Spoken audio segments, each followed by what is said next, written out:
हरी विठ्ठल श्री ज्ञानदेव तुकाराम पंढरीनाथ भगवान की माऊली ज्ञानेश्वर महाराज की जगद्गुरु तुकाराम महाराज की शांती ब्रह्म एकनाथ महाराज की गुरुवर्य बंसी महाराज की सद्गुरु जोग महाराज की जय। नमामि सद्गुरुं शांतं सच्चिदानंद विग्रहं पूर्ण ब्रह्म परानंद मीशमालंदी वल्लभं।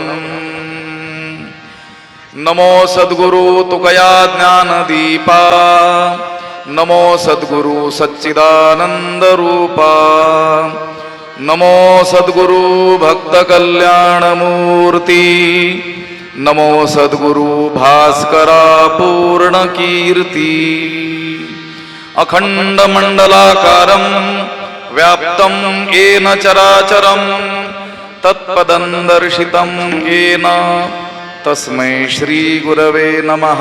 जयांचे किलिया स्मरण होय सकळ विद्यांचे अधिकरण तेची वंदू श्री चरण श्री गुरूंचे ते नमस्कारोणी आता।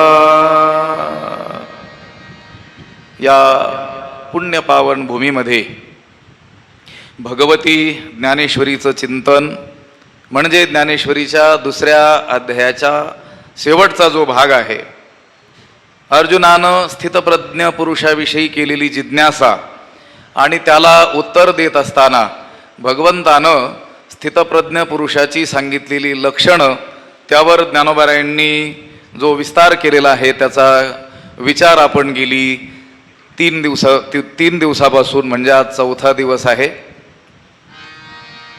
ज्ञानेश्वरीचा गाभा स्थितप्रज्ञ पुरुषाची लक्षण म्हणजे माणसाच्या आध्यात्मिक उत्कर्षाची परिसीमा ज्याला म्हणता येईल असा हा भाग आहे। त्यानं या परमार्थ मार्गावर चालत जाऊन कुठपर्यंत पोहोचायचं तर ही लक्षणं त्याच्यात प्रकट होत नाहीत तिथपर्यंत त्यानं पोहोचायचं आहे असा महत्त्वाचा असलेला भाग।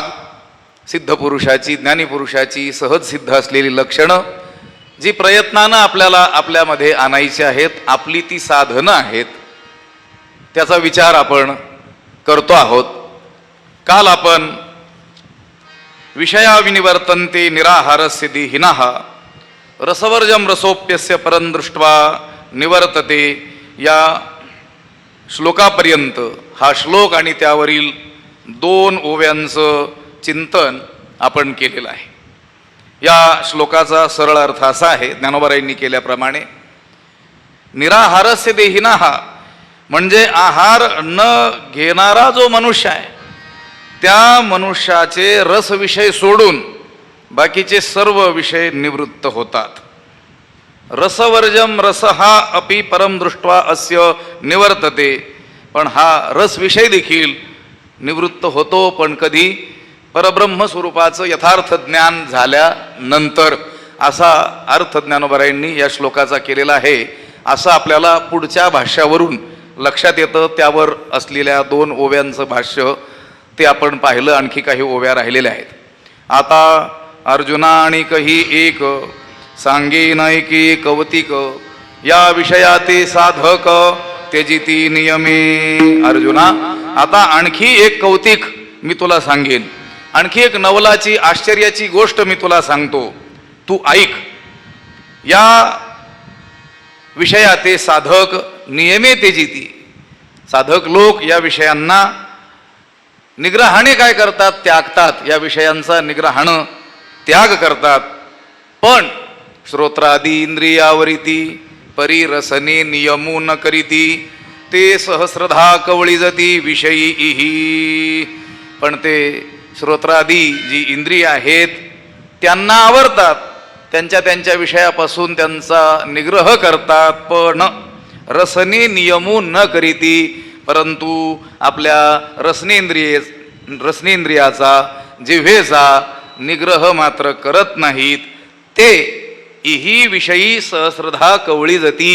या विषयांकडून हजारो रीतीनं हजारो प्रकारांनी घेरले जातात, वेढले जातात. हे विषय त्यांना काय करतात? घेरून टाकतात.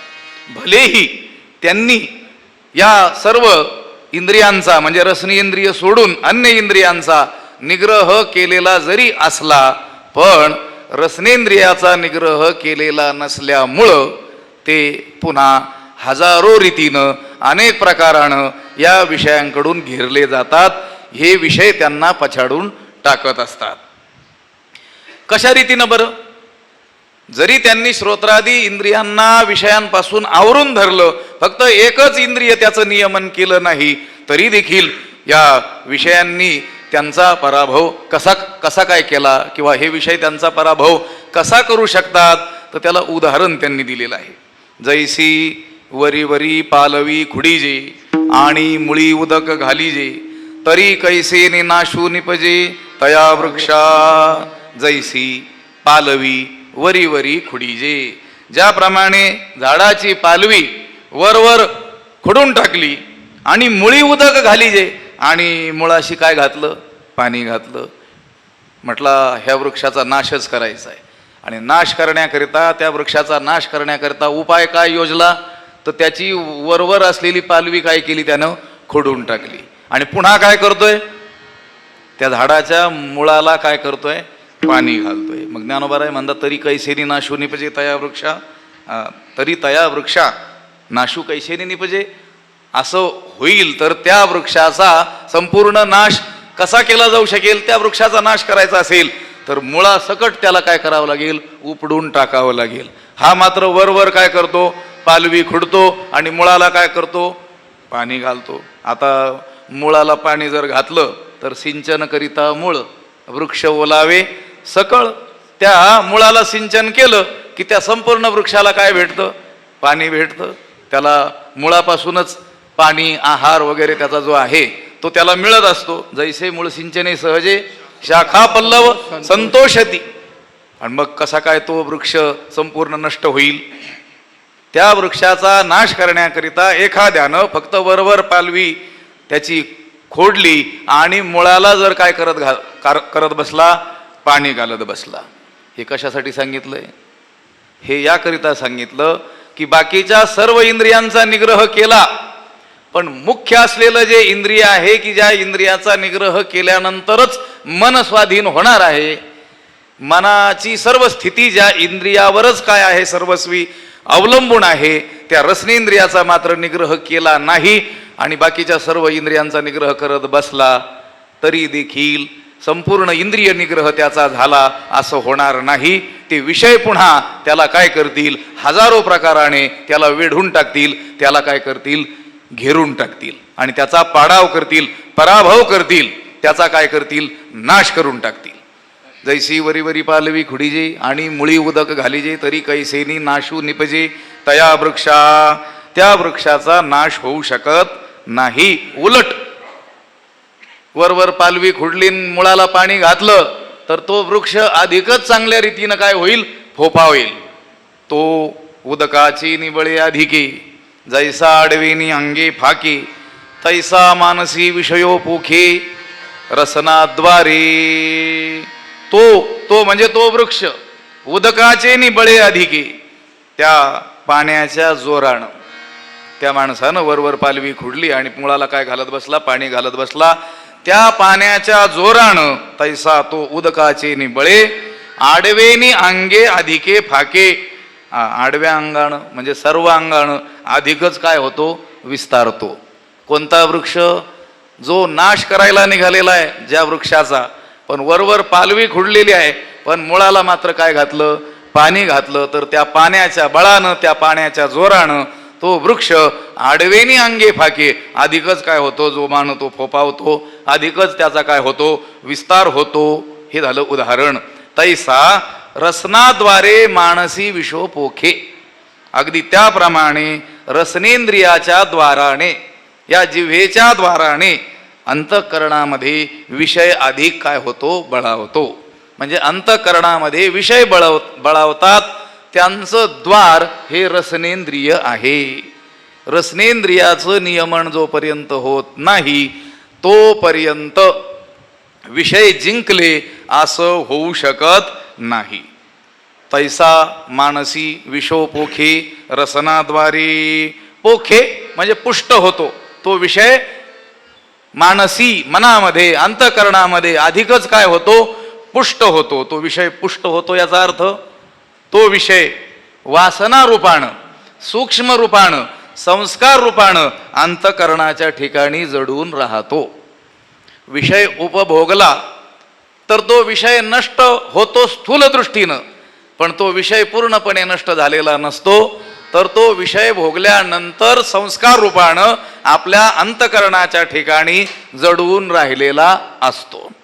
म्हणून नाथ महाराजांनी म्हटलेलं आहे, पहा, एक ओवी स्फुरली तर सांगा. अनादी संसार मालेच्या ठाई नित्य विषय भोगिले पाही, ते जडावले चित्ताच्या ठाई नित्य पाही सेविता. नित्य विषय आदरपूर्वक आपण अनंत जन्मापासून सेवन करत आलेलो असल्यामुळं ते चित्ताच्या ठाई जडावले, म्हणजे अंतःकरणामध्ये मनामध्ये सूक्ष्म रूपानं, वासना रूपानं, संस्कार रूपानं ते विषय तिथं राहत असतात आणि तिथं काय होतात, पुष्ट होतात. तैसा मानसी विषो पोखे रसनाद्वारे. तैसा रसनाद्वारे मानसी विषो पोखे. अगदी त्याप्रमाणे म्हणजे झाडाची वरवर पालवी खुडावी आणि त्याच्या मुळाला पाणी घालावं, तर त्या पाण्याच्या जोरानं तो ज्याप्रमाणे अधिक बळावतो, शाखा उपशाखांनी अधिक विस्तारतो, अगदी त्याप्रमाणे रसनेंद्रियाच्या द्वारे हा विषय मनामध्ये अधिकच काय होतो, पुष्ट होत असतो.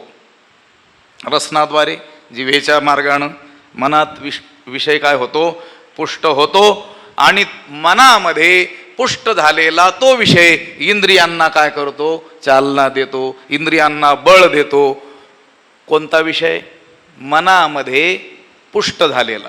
कुणाच्या द्वारे? रसनेंद्रियाच्या द्वारे मनामध्ये पुष्ट झालेला विषय इंद्रियांना काय करतो, बळ देत असतो, इंद्रियांना चालना देत असतो. हे पहा, ज्ञानोबारायांनी मानसशास्त्र सांगत असताना असं सांगितलेलं आहे, जे आपल्या हातापायांच्या दृष्टीच्या द्वारे घडतं, म्हणजे शरीराकडून जे घडतं ते अगोदर मनात आलेलं असतं. आवडे ते वृत्ती किरीटी, आधी मनवणीची उठी, मग ते वाचा दिठी करासी ये. आवडे ते वृत्ती किरीटी. हे किरीटी, हे अर्जुना, जी गोष्ट आपल्याला आवडते ती कुठं ती वृत्ती निर्माण होते? मनवणीची उठी, मनामध्ये निर्माण होते.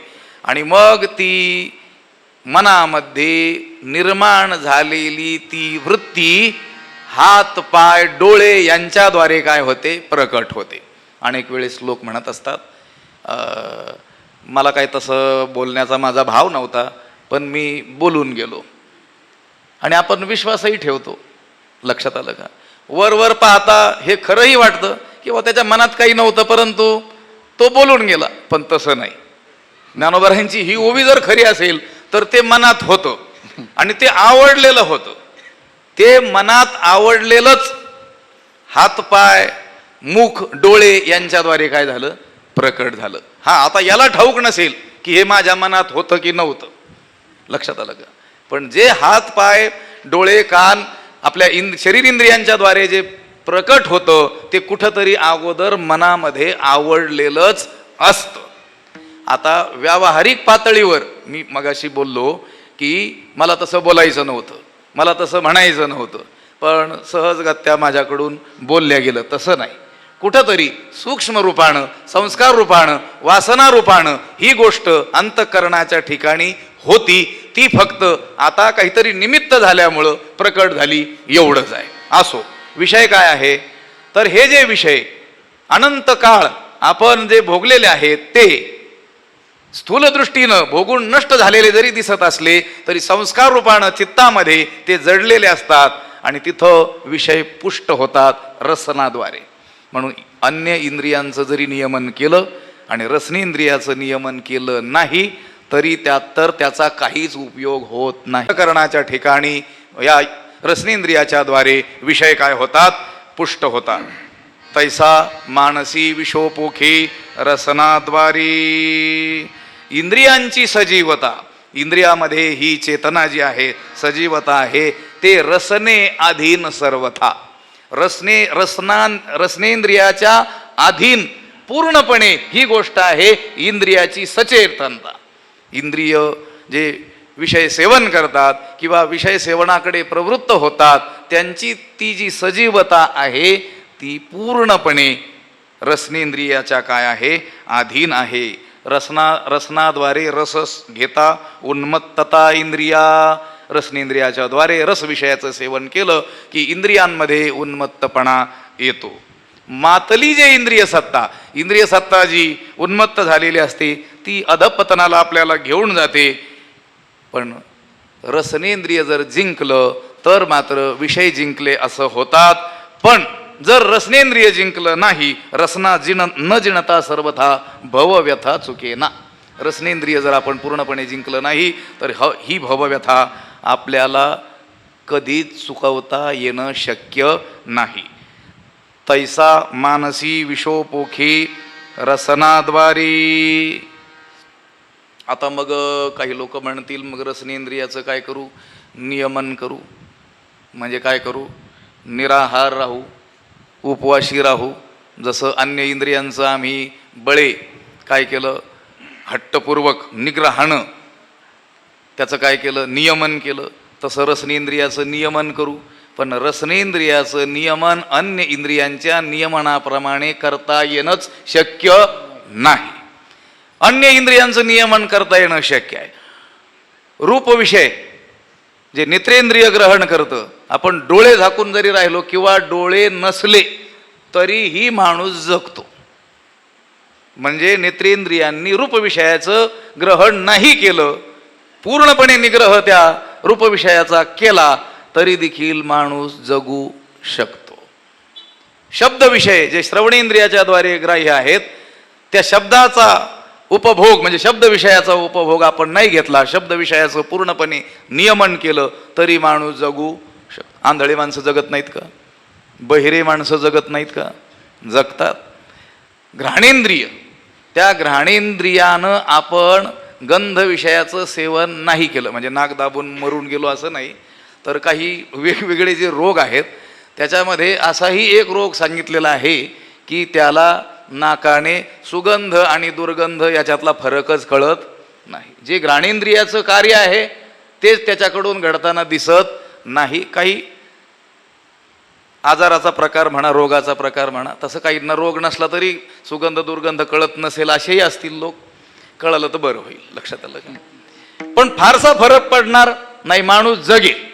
लक्षात आलं का? आणि स्पर्श विषय, नाही गादीवर झोपला, मृदू आणि कठीण हे स्पर्शाचे दोन्ही जे वपूचे निसंगे कारण संतोष खेदा.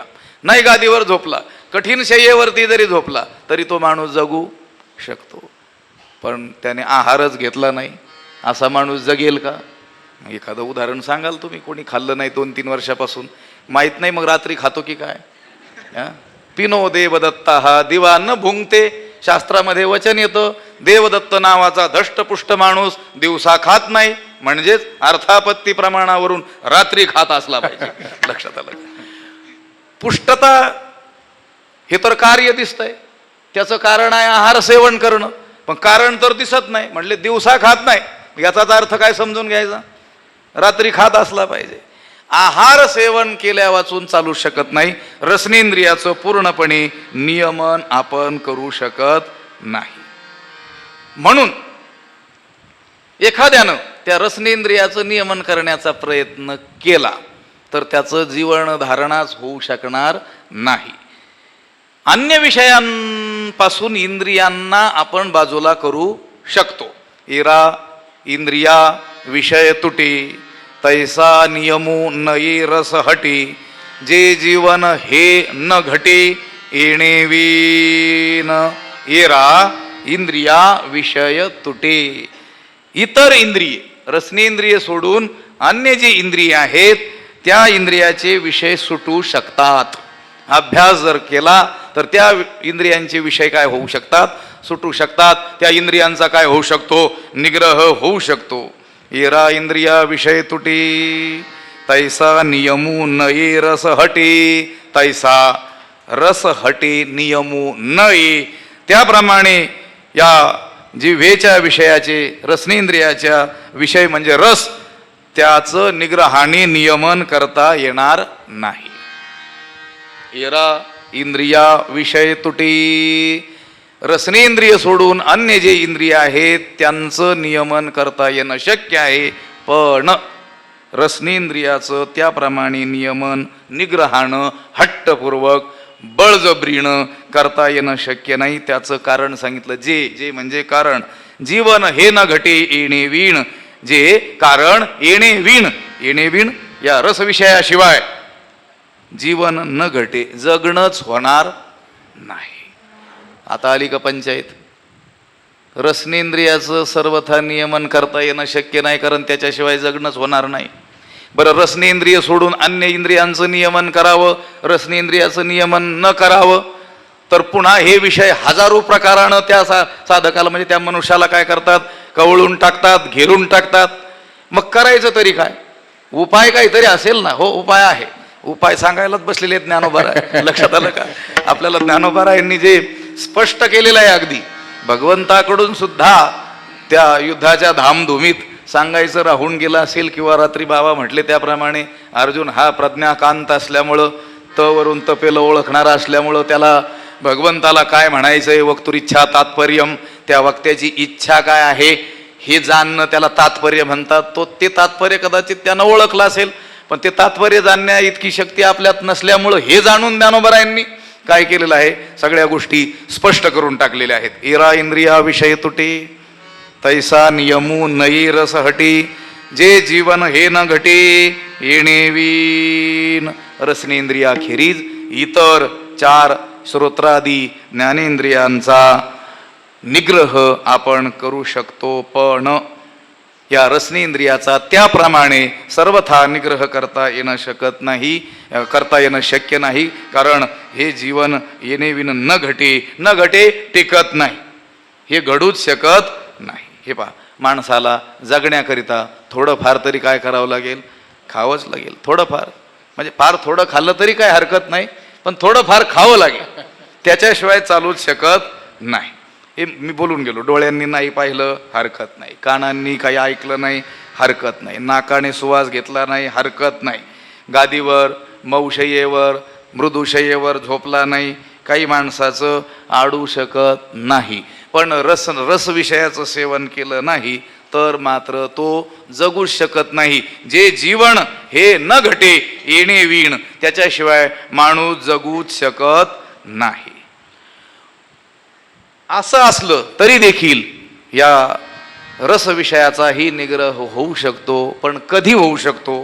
मग अर्जुना स्वभावी ऐसिया ही नियमाते पावी, जय परब्रह्म अनुभवे होऊनी जाई जी. मग अर्जुना स्वभावे, अर्जुना मग जयी अनुभवे परब्रह्म होऊनी जाई जे. हे अर्जुना, जेव्हा तो साधक साधना करत करत, विचारांचं श्रवण करत करत, सद्गुरु मुखातून शास्त्राचं श्रवण करत करत स्वानुभवानं परब्रह्म स्वरूपाशी ऐक्याला पावतो, परब्रह्मच होऊन जातो. अनुभवे बर का, अनुभवानं परब्रह्म होतो, केवळ बोलण्यानं नाही. नाहीतर मग अहम ब्रह्मास्मी पाठ केलं की म्हणता येत आहे. लक्षात आलं का? मी वासुदेव तत्वाचा पाठ केलं की म्हणता येत आहे.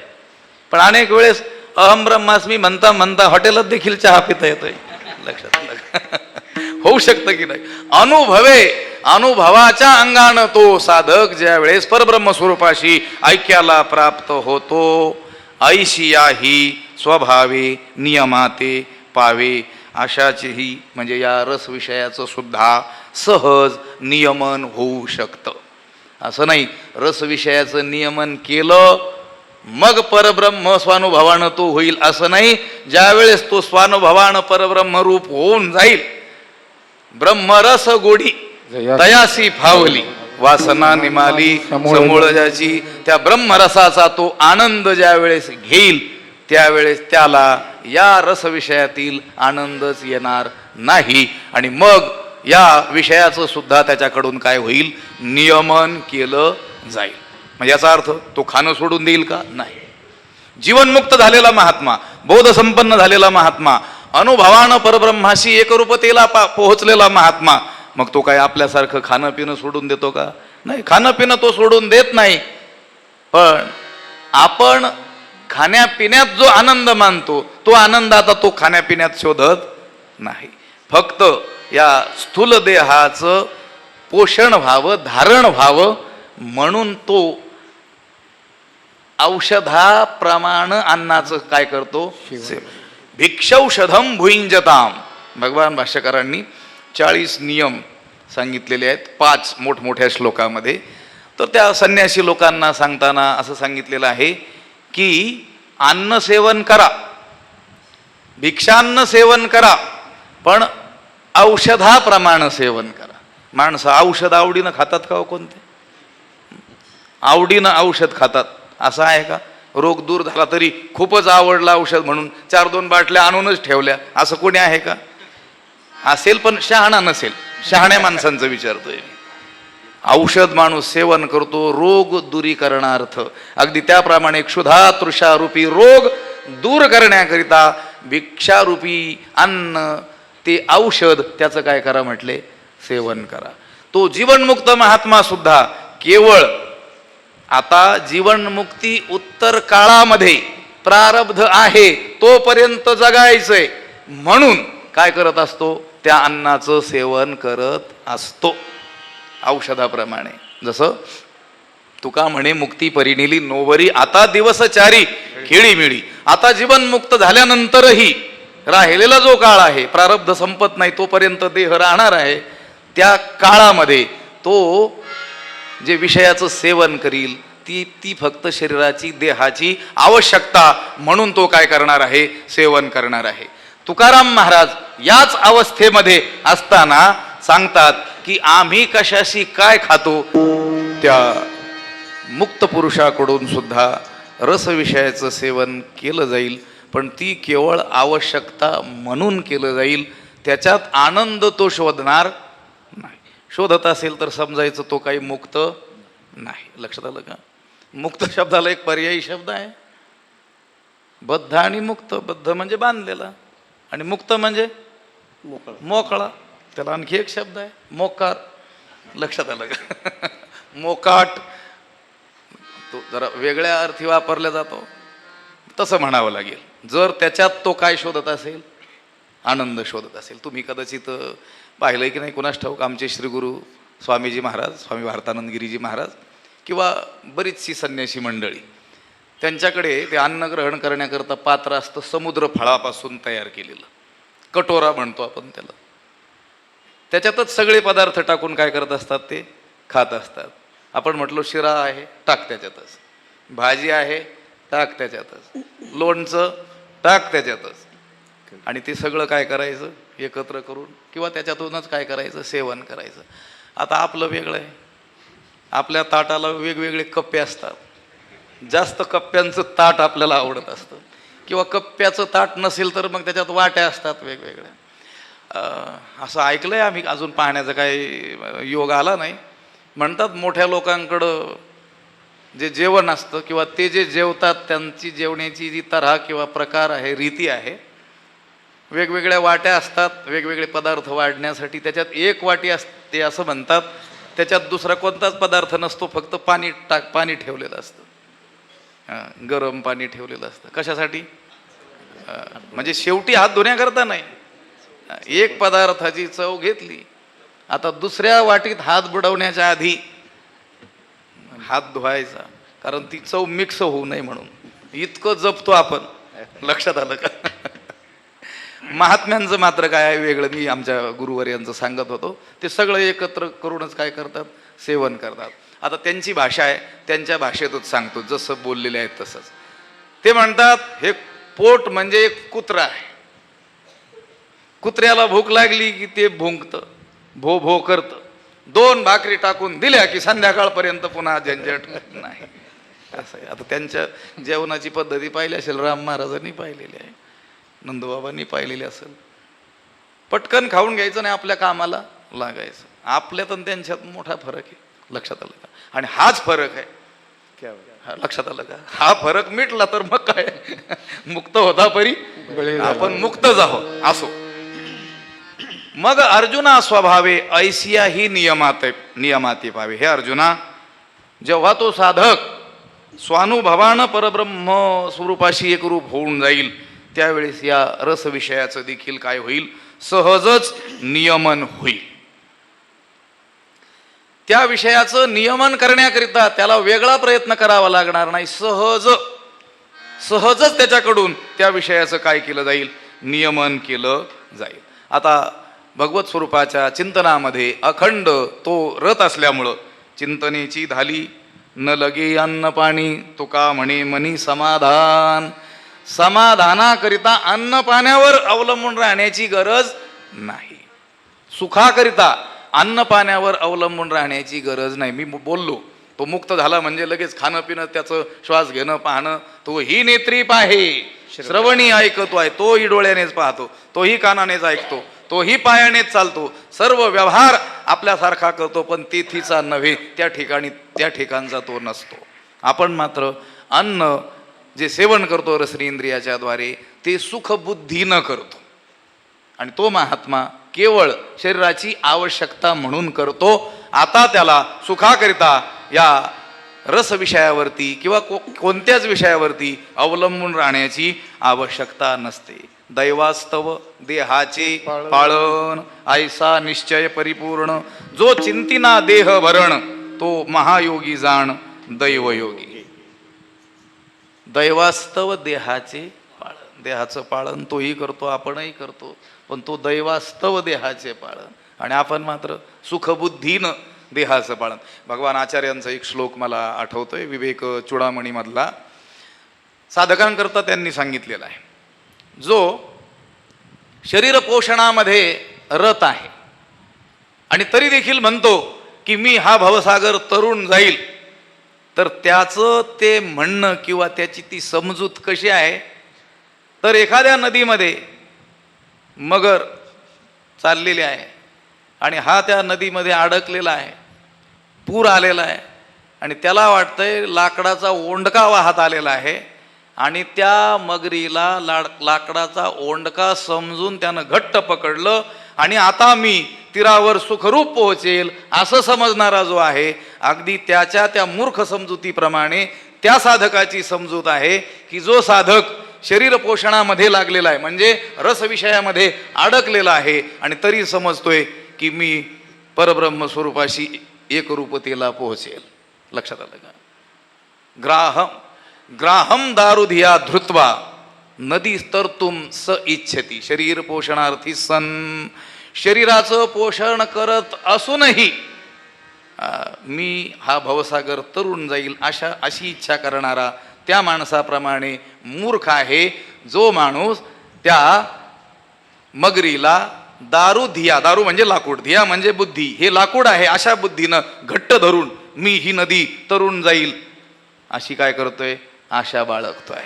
याचाच अर्थ रसनेंद्रियाचं नियमन आवश्यक. पण आता रसनेंद्रियाचं नियमन सहज रीतीनं कधी होईल?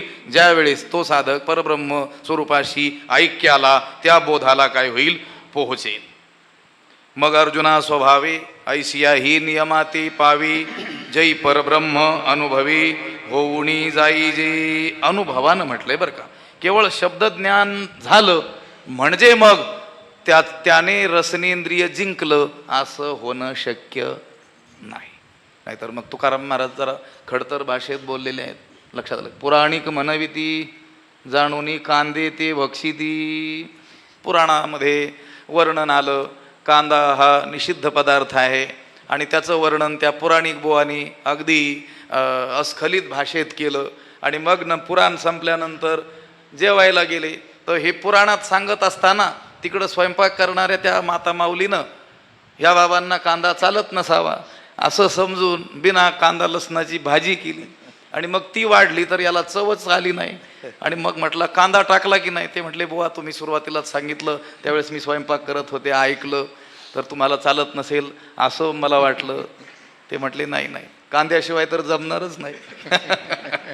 पुराणिक म्हणविती जाणूनी कांदे ते बक्षिती. आपल्याकडे ती एक म्हणही आहे, तिचा अपभ्रंश झाला असं म्हणतात काही लोक. पुराणातील वांगी पुराणात, काही वानगी म्हणतात, पुराणातले दाखले पुराणात. वांगी हा अपभ्रष्ट रूप आहे, वानगी हा शब्द आहे असं काही जण म्हणतात.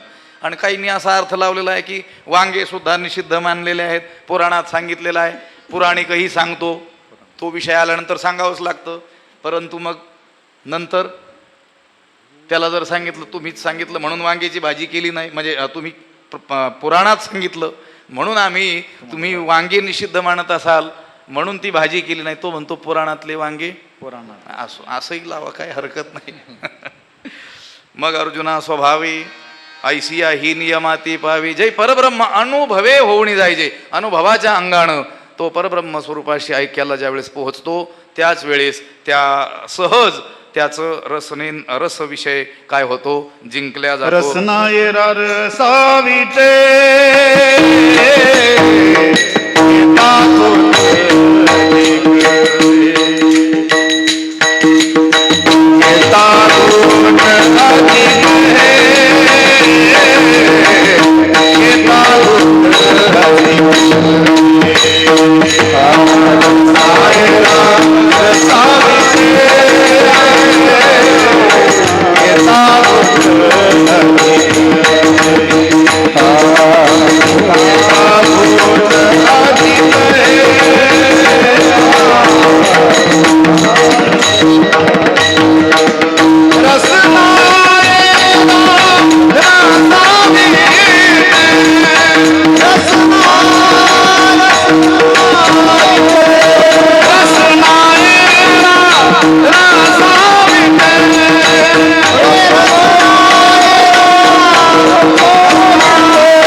रसना एरा रसा विटे.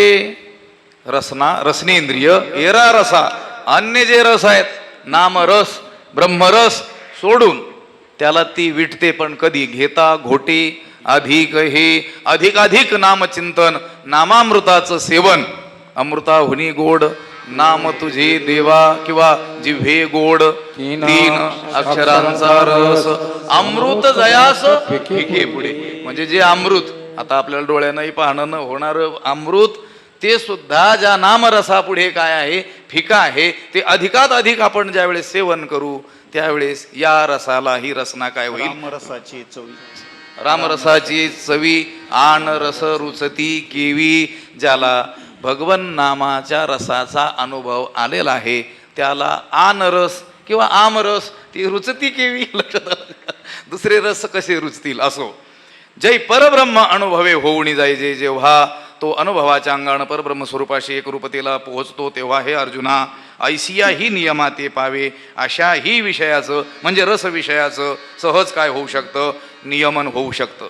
तै शरीर भावना सती इंद्रिये विषय विसरती. जय सोहम भाव प्रतिती प्रगट होय. जय सोहम भाव प्रतिती प्रगट होय. तै शरीर भावना सती इंद्रिये विषय विसरती. जेव्हा सोहम भाव प्रतिती सहा अहम तो परमात्मा मीच आहे, ते ब्रह्म मी आहे अशी प्रतिती म्हणजे अनुभव प्रकट होय म्हणजे अशा रीतीचा अनुभव येतो. काम क्रोधादी विकार त्यांचा लोप होतो आणि इंद्रिये विषय विसरती आणि त्याचे इंद्रिय विषयांना विसरतात. विषयी विसर पडिला निशेष अंगी ब्रह्मरस कसावला. जेव्हा त्याला मीच ते परब्रह्म आहे असा साक्षात अनुभव येतो त्यावेळेस दोन गोष्टी घडतात. ज्ञानोबराय या ओवीत सांगतात. त्यावेळेस शरीर धर्माचा लोप होतो, काम क्रोधादी विकारांचा लोप होतो आणि इंद्रिये आपापली विषय विसरतात. काम क्रोधादी विकारांचा लोप होणं ही एक गोष्ट आणि इंद्रिय आपापल्या विषयांना विसरून जाणं ही दुसरी गोष्ट. अशा दोन गोष्टी घडतात. पण कधी? ज्यावेळेस तो परब्रह्म स्वरूपाशी अनुभवाच्या अंगानं एकरूपतेला प्राप्त होतं. सोहम भाव प्रतिती सहा अहम. संस्कृतमध्ये सहा म्हणजे तो, तत्वमसी वाक्यातील तत्, तत् म्हणजे ते, त्वम असी ते तू आहेस, ते परब्रह्मच तू आहेस असा महावाक्याचा उपदेश श्री गुरु आपल्या सत्शिष्याला करत असतात. आणि कानावचनाची भेटी सरिसाची पैकिरीटी वस्तू होवनी उठी कवणू एकू. जो कोणीतरी एखादा विरळा अधिकार संपन्न असलेला जो साधक आहे त्याच्या कानाची आणि श्रीगुरूंच्या मुखातून निघालेल्या महावाक्याची भेट झाली.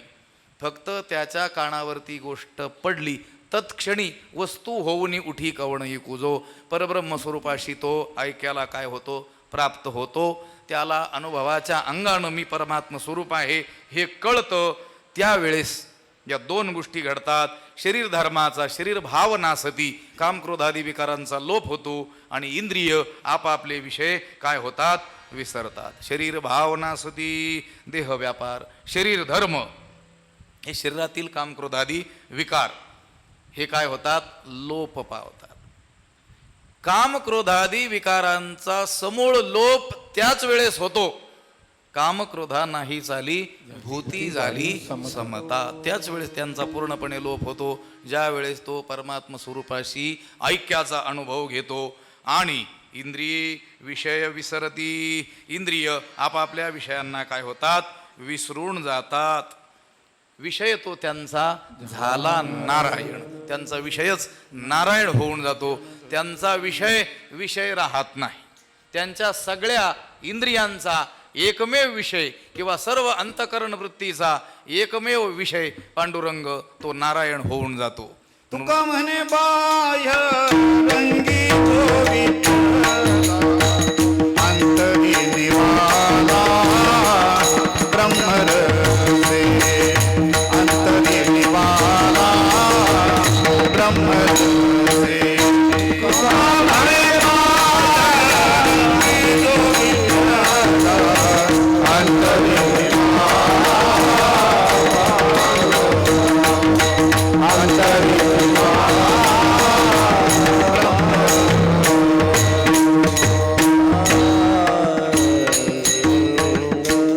अंतरी निमाला ब्रह्मरसे. तुका म्हणे बाह्य रंगी जो विठ्ठला, तुका म्हणे बाह्य रंगे जो विटला, अंतरी निमाला ब्रह्मरसे. अंतःकरणामध्ये ब्रह्मरस परिपूर्ण त्याच्या भरून गेलेला असल्यामुळं आता त्याला आनंदाकरता विषयाकडे धाव घेण्याची गरज पडत नाही. त्याचे इंद्रियच काय होतात, विषयांना विसरून वासना निमाली समूळ जाती, वासना निमाली समूळ जाती, वासना निमाली समूळ जाती, वासना निमाली समूळ ब्रह्मरस गोडी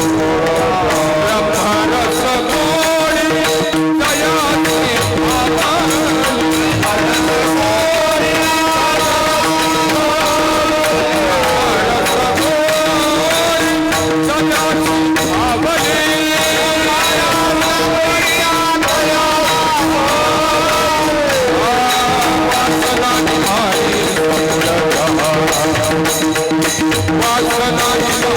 गोडी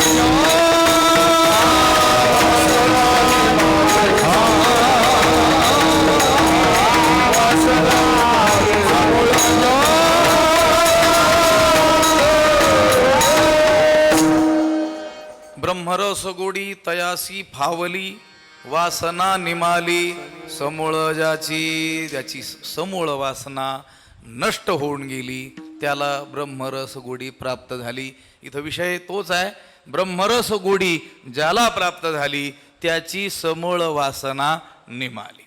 जोपर्यंत त्याला त्या जीव ब्रह्मैक्याचा अनुभव येत नाही तोपर्यंत त्याची इंद्रिय विषयांकडे धावणारच आहेत. पण ज्यावेळेस त्याला पूर्णपणे अनुभव येतो त्यावेळेस मात्र त्याची इंद्रिय विषयांकडे धावत नाहीत, त्या विषयांना ते विसरून जातात. आता तो विषय सेवन करत नाही याच्यात काहीच आश्चर्य नाही. मी बोललेलं लक्षात आलं तर बरं होईल. आपणही विषय सेवन करतो, तोही विषय सेवन करतो, पण आपण सुखानुभूतीसाठी सुखबुद्धीनं विषयांचं काय करतो, सेवन करतो. आणि त्याच्याकडून विषय सेवन जे होतात ते आवश्यकता म्हणून देहधारणे करिता. मग आपल्यासारखं सुखबुद्धीनं विषयांचं सेवन त्याच्याकडून का बरं होत नाही? आपल्याला नवल वाटण्याची काय आहे, शक्यता आहे, विचित्रच वाटण्याची शक्यता आहे. पण ज्ञानोबाराय म्हणतात त्याच्यात काहीच विचित्र नाही, कारण तो आपल्या आत्मस्वरूपातून बाहेर येतच नाही. जया आपण पे वाचूनी कही, इंद्रिय ग्रामावरी येणे नाही, तो विषय न सेवी हे काही विचित्र येत. तो आपल्याप्रमाणे सुखबुद्धीनं विषय सेवन करत नाही, याच्यात काहीच विचित्र नाही. उलट आपण सुखबुद्धीनं विषय सेवन करतो हेच संतांच्या दृष्टीनं विचित्र आहे. कळलं तर बरं होईल. मी तर लक्षात आलं का? तो आपल्याप्रमाणे या विषयातून मला सुख मिळेल या बुद्धीनं कधीच विषय सेवन करीत नाही, याच्यात काहीच आश्चर्य नाही. उलट आपण सुखानुभूतीसाठी सुखबुद्धीनं यातून मला सुख मिळेल या इच्छेनं विषय सेवन करतो, हेच खरं काय आहे, विचित्र आहे. कारण सुखरूप आपण स्वतः असताना सुखाकरता आपल्याला विषयांकडे जावं लागतं, म्हणजे अंतःकरण वृत्तीला इंद्रियाच्या द्वारे विषयांपर्यंत जावं लागतं, हेच विचित्र आहे. ती आत मुरडून पाहायला काय नाही, तयारच नाही. सुखाचं सागरच कोण आहोत, आपण आहोत. आणि अशा आपल्या आत्मस्वरूपाच्या ठिकाणी, सुखरूप असलेल्या आत्मस्वरूपाच्या ठिकाणी तिथंच तो रममाण झालेला आहे. तिथून बाहेर येणं तो जाणतच नाही. असं जर असेल, इंद्रिय ग्रामावरी येणे नाही, या इंद्रियांच्या गावाला जाणं तो जाणतच नाही, तर मग तो विषय न सेवी हे काही विचित्र येत. तो विषय सेवन करत नाही, याच्यात विचित्र काय आहे का? हे काही विचित्र नाही, हे अगदी स्वाभाविक आहे. आपणच सर्वजण अस्वाभाविक काय करत आहोत, वागत आहोत. आता पुढचा श्लोक आणि त्याच्यावरचं भाष्य ज्ञानोबारायांचं पाहण्यापूर्वी थोडंसं भजन आपण करूया. ज्ञानोबाराया माझ्या निवृत्ती राया, ज्ञानोबाराया माझ्या निवृत्ती राया, ज्ञानोबाराया माझ्या राया, ज्ञानोबाराया माझ्या राया, ज्ञानोबाराया माझ्या तुकोबाराया, ज्ञानोबाराया माझ्या तुकोबाराया,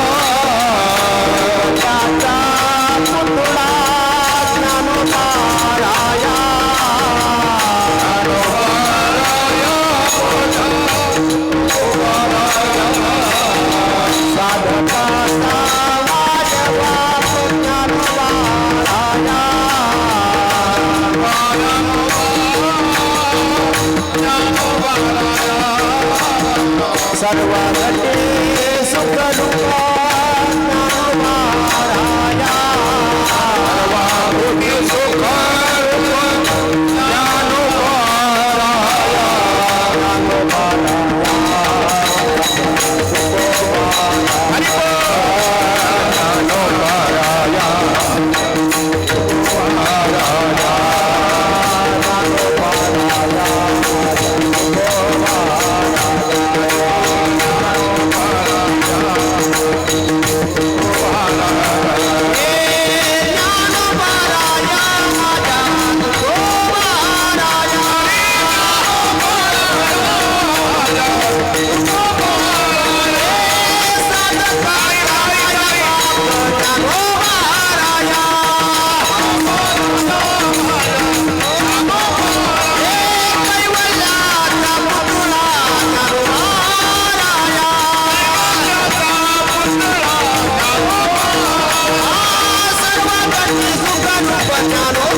वरदा हरी हरी श्री ज्ञानदेव पंढरीनाथ भगवान की जय माऊली ज्ञानेश्वर महाराज जगद्गुरु तुकाराम महाराज की जय यततो ह्यपि कौन्तेय पुरुषस्य विपश्चितः इंद्रियाणि प्रमाथीनि हरन्ति प्रसभं मनः ही कौन्तेय यततः विपश्चितः पुरुषस्य अपि मनः प्रमाथीनि इंद्रियाणि प्रसभं हरन्ति. या श्लोकाचा अर्थ असा होईल, ही म्हणजे कारण. कौन्तेय हे अर्जुना, यततः विपश्चितः पुरुषस्य प्रयत्न करणाऱ्या विपश्चित म्हणजे बुद्धिवान पुरुषाच्या देखील अपि मनः पुरुषाच्या देखील मनाला ही इंद्रिये कशी इंद्रिये प्रमाथीनी इंद्रियाणी ही दांडगी प्रमथनशील बलवान असलेली इंद्रिये बळजबरीनं विषयांकडे ओढून नेतात. हरंती प्रसभम मनः बळजबरीनं ही बलवान असलेली इंद्रिये त्या बुद्धिवान असलेल्या आणि प्रयत्नरत असलेल्या साधकाच्याही मनाला काय करतात, ओढून नेतात. कोण ओढून नेतात? इंद्रिय. कुठे नेतात? विषयांकडे. कुणाला नेतात? मनाला. कुणाच्या नेतात? प्रयत्न करणाऱ्या बुद्धिवान पुरुषाच्याही मनाला. जो प्रयत्न करत नाही त्याच्यात नेतीलच, तर त्याचं काय वर्णन करण्याचं कारणच नाही. पण यततः विपश्चितः पुरुषस्य अपि मनः, प्रयत्न करणाऱ्या बुद्धिवान पुरुषाच्या मनाला सुद्धा ही बलवान इंद्रिये विषयांकडे बळेच काय करतात, ओढून नेत असतात.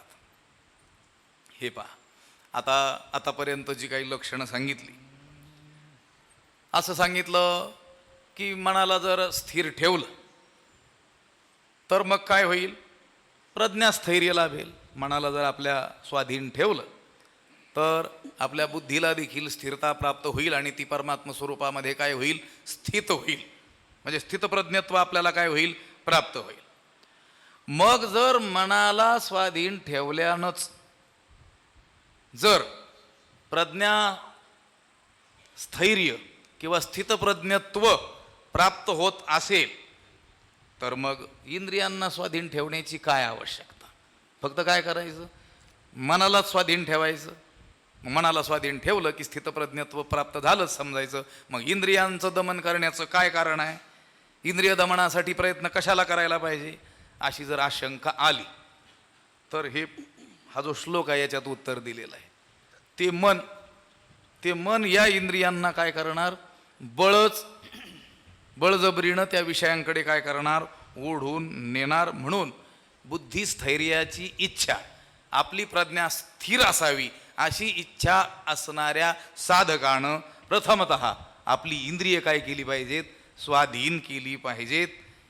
कारण गोष्ट अशी आहे, विवेकी पुरुष, प्रयत्नरत असलेला पुरुष, बुद्धिवान पुरुष, त्याचं देखील मन ही इंद्रिय विषयांकडे काय करतात, ओढून नेत असतात.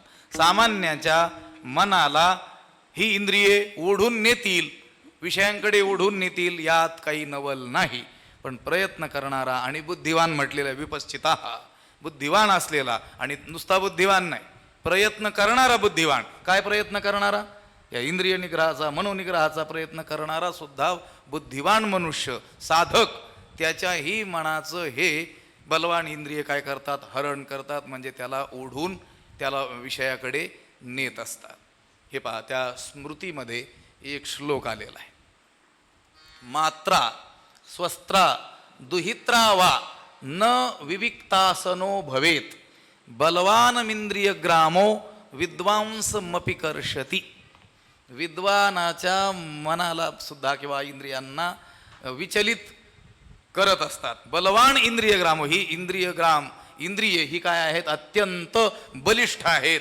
ती विद्वानाच्या मनाला सुद्धा काय करतात, विचलित करतात. म्हणून आई असो, बहीण असो किंवा मुलगी असो, यांच्या समवेत एकांतात एका आसनावर बसू नये, शास्त्रानं सांगितलेलं आहे. असो, त्याचा बोलण्याचा हेतू काय शास्त्रकारांचा, तर इंद्रिय ही काय आहेत, अत्यंत बलवान आहेत. प्रज्ञाचक्षू गुलाबराव महाराज यांचं नाव आपण ऐकलेलं असेल. जन्मांध असलेल्या गुलाबराव महाराजांनी 129 ग्रंथांची रचना केलेली आहे.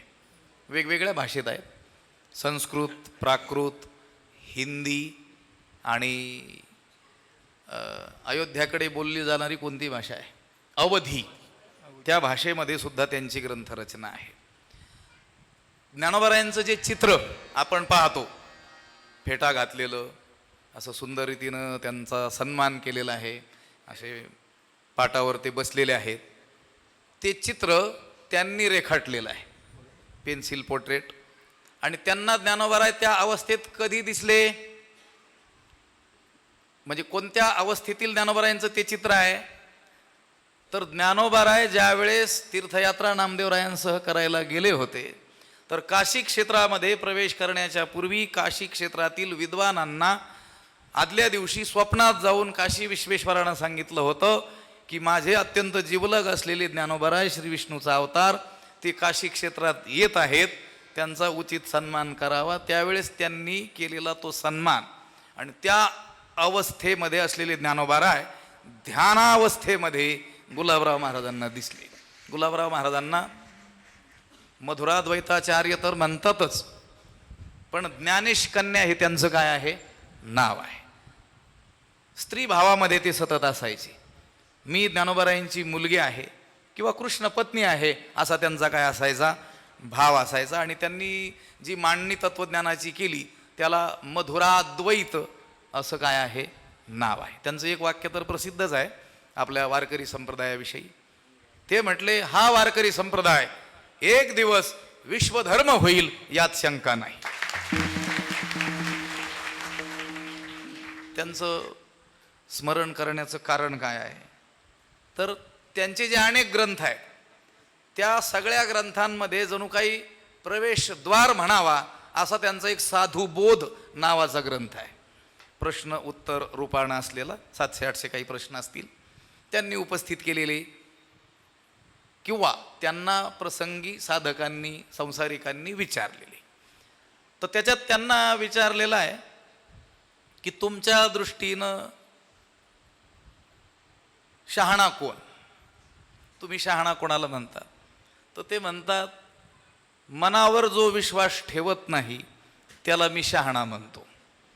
कारण आतापर्यंत होऊन गेलेल्या कोणत्याही शहाण्याने मनावर विश्वास ठेवलेला नाही. जगात जेवढे शहाणे झाले, शहाणे म्हणजे हुशार लोक, नाही तर शहाणा शब्द वेगळ्या अर्थी लोक म्हणतात हा फार शहाणा आहे, लक्षात असं नाही. विद्वान लोक, विवेकी लोक, त्यांनी मनावर विश्वास ठेवलेला नाही.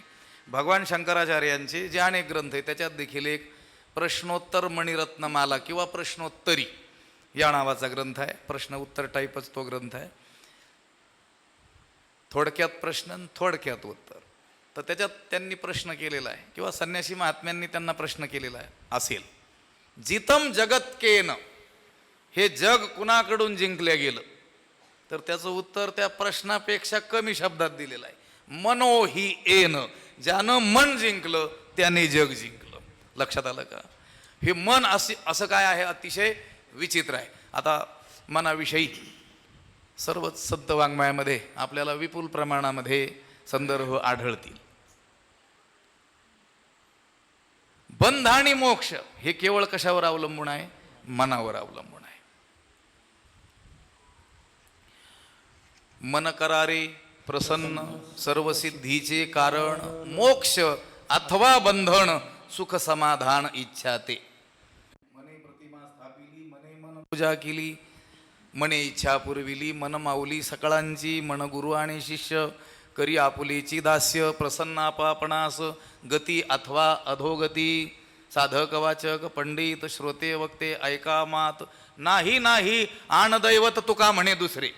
याच्यासारखं दुसरं दैवत नाही आहे म्हटलं. बुद्धिवान साधकाचं सुद्धा असलेलं मन ही बलवान इंद्रिय काय करतात? विषयांकडे बळजबरीनं ओढून नेत असतात. यततो ह्यपि कौन्तेय पुरुषस्य विपश्चितः इंद्रियाणि प्रमाथीनी हरन्ति प्रसभं मनः. एरवी तरी अर्जुना, हे आया नये साधना, जे राहटता ती जतना निरंतर. अर्जुना, एरवी तरी हे साधना आया नये, हे जतना निरंतर राहटताती, जे जतना निरंतर राहटताती म्हणजे जे यांना जपण्याचा म्हणजे जिंकण्याचा काय करतात? सतत प्रयत्न करतात. ते मन हे या साधनांना, ती इंद्रिय या साधनांना हस्तगत होत नाहीत. एरवी तरी अर्जुना, जे आया नये साधना, साधनेनं सुद्धा ही इंद्रिये हस्तगत होत नाहीत. मन ही काय आहे? एक इंद्रियच आहे. मनो दशेंद्रियाध्यक्षम, 10 इंद्रियाचं अध्यक्ष कोण आहे? मन आहे. अध्यक्ष कोणाला केलं जातं?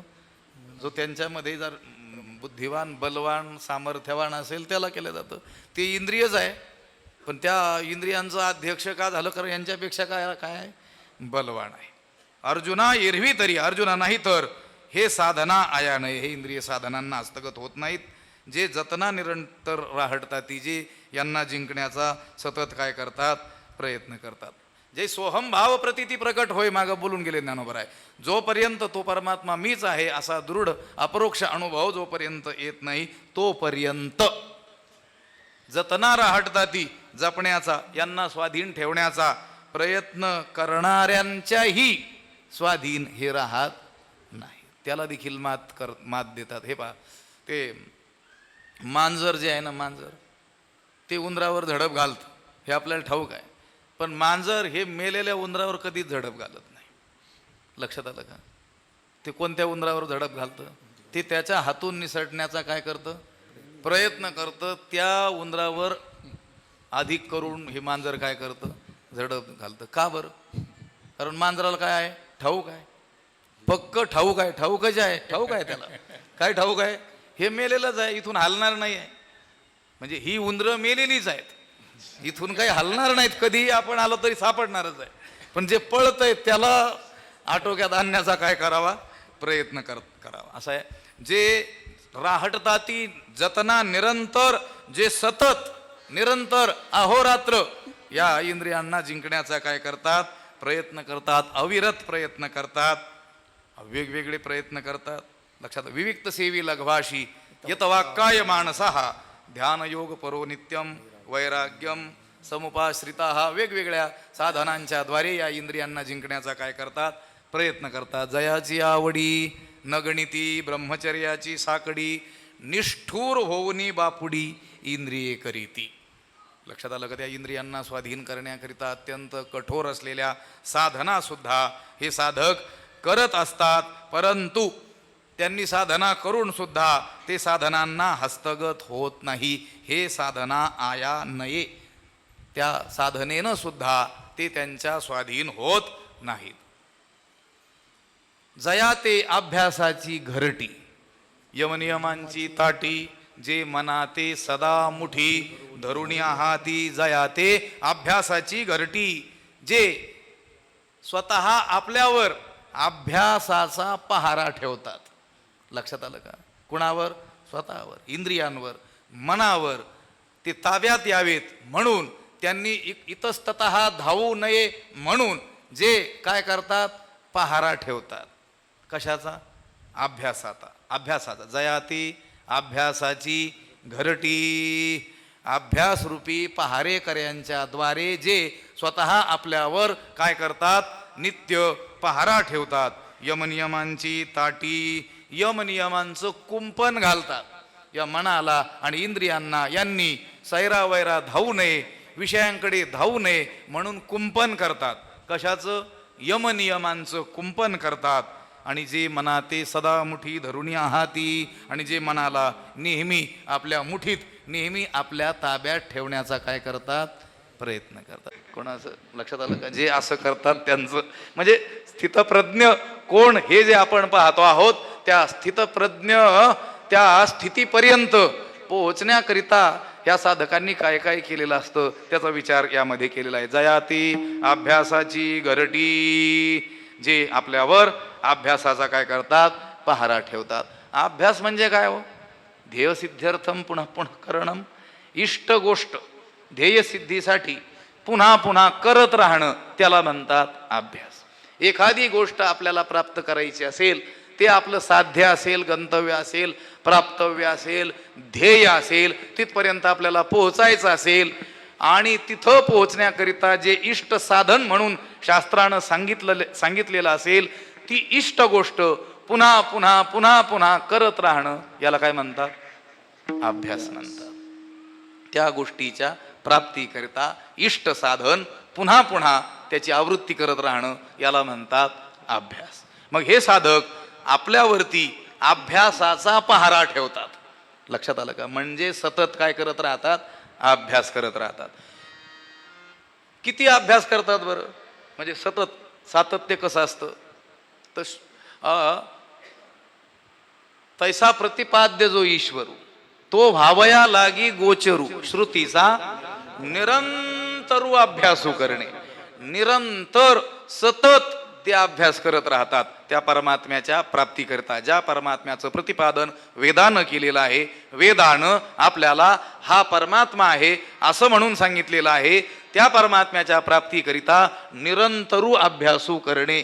निरंतर अभ्यास करत राहतात. ज्ञानोबरायांनी देखील आपल्याला सांगितलं की नाही?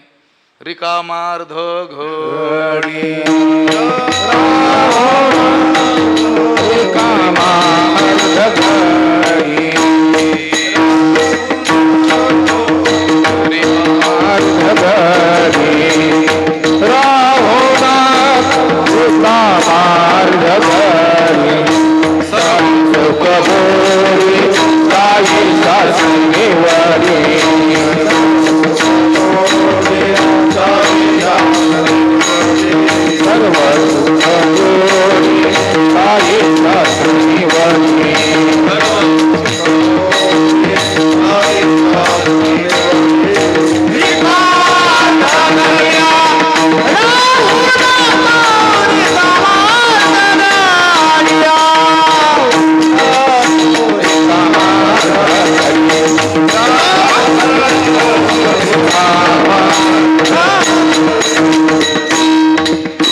हरिपाठाच्या शेवटच्या अभंगात सुरुवातीलाच सांगितलं, सर्व सुखगुडी साही शास्त्री निवडी, रिकामा अर्ध घडी राहू नको.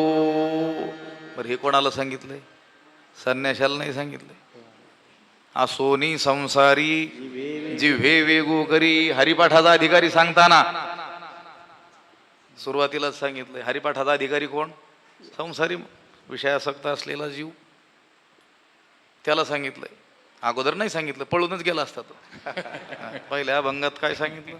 देवाची द्वारी उभा क्षणभरी. आणि शेवटी वाढत गेल्यानंतर काय सांगितलं? मग रिकामा अर्ध घडी राहू नको. मग काय कर? साही शास्त्रे निवडी, 6 शास्त्रांचा काय कर? अभ्यास कर. वेदाचा अभ्यास कर. संत वचनांचा काय कर? अभ्यास कर. कशासाठी? सर्व सुख गोडी, सर्व सुखरूप असलेला जो परमात्मा तो प्राप्त व्हावा अशी आवड, अशी इच्छा तुझ्या मनात असेल तर. लक्षात आलं का? मग तुम्ही संसारी असा की कुणीही असा, शास्त्राचा अभ्यास केल्याशिवाय पर्यायच नाही.